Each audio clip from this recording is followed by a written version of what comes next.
સમાચાર અમદાવાદથી સિવિલ હોસ્પિટલમાં દર્દીના મોત બાદ વિવાદ 21 વર્ષીય યુવરાજ નાડિયા નામના યુવકનું મોત થયું।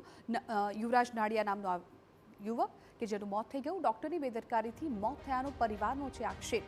પગનું ઓપરેશન કર્યા બાદ 3 કલાકમાં યુવકનું થયું મોત। ઇન્જેક્શન આપ્યા બાદ યુવક ભાનમાં ન આવ્યો હોવાનો પરિવારનો છે દાવો। 3 મહિના પહેલા થયો હતો યુવકનો અકસ્માત। ઈજા પામેલા પગમાં રોજ ન આવતા અગાઉ કરાયું હતું એક ઓપરેશન। 1 મહિનામાં યુવકને 3 વખત હોસ્પિટલમાંથી પરત મોકલાયો તેવું પરિવારજનો કહી રહ્યા છે। 1 મહિના સુધી બેડ ન ખાલી હોવાનું હોસ્પિટલે કારણ આપ્યું હતું। ડોક્ટરો સમયસર આવ્યા હોત તો યુવકનો જીવ બચી શક્યો હોત તેવું પરિવારજનો કહી રહ્યા છે। સાબરકાંઠા વરવાડા ગામનો રહેવાસી હતો આ યુવક।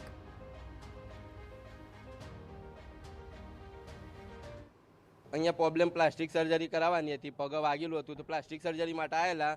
એ જાતે પોતે એક ઇકો ગાડીમાં બેસીને અહીંયા આવેલો, હસતો ખેલતો બોલતો વાતો કરતો। અહીંયા હું હાજર નહોતો, મારા પપ્પા હાજર હતા અને ઓપરેશન થઈ ગયું। એવા સમાચાર આવ્યા કે ભાઈ ઘર સુધી કે ઓપરેશન થઈ ગયું। એના પછી આ ભાઈની થોડી તબિયત ખરાબ થઈ, બૂમો પાડવા માંડ્યો અને ડૉક્ટરે ઇન્જેક્શન આપ્યું। એના પછી એની હાલત બહુ ખરાબ થઈ ગઈ અને આ જિમ્મેદાર ડૉક્ટર જ છે।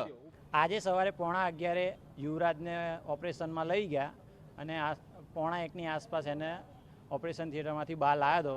ત્યારે ભાનમાં હતો પણ એને બહુ હાથમાં દુખાવો થતો હતો, એટલે નર્સે કોઈ ઇન્જેક્શન આપ્યું હતું એને।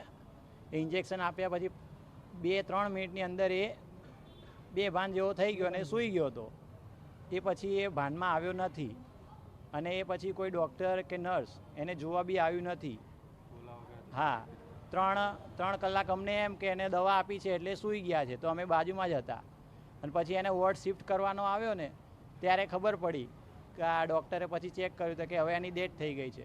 એડમિટ કર્યા, એડમિટ થયા બાદ અત્યાર સુધી રહ્યા છે। અમે 11 તારીખે અહીંયા એડમિટ થયા અને આજે સવારે એનું ઓપરેશન થયું। સવારે પલંગમાંથી એ સ્ટ્રેચર ઉપર બેઠો છે કમ્પ્લીટ એની જાતે, મારી પોતાની હાજરમાં, બરાબર। એટલે એને ઓપરેશનમાં લઈ ગયા। એને જ્યારે ભાન આવ્યું એ વખત પછી એ કહેતો હતો કે મને હાથમાં બળે છે, હાથમાં બળવાના કારણથી પછી એને ઇન્જેક્શન આપવામાં આવ્યું, એ પછી એ ઊભો જ નથી થયો।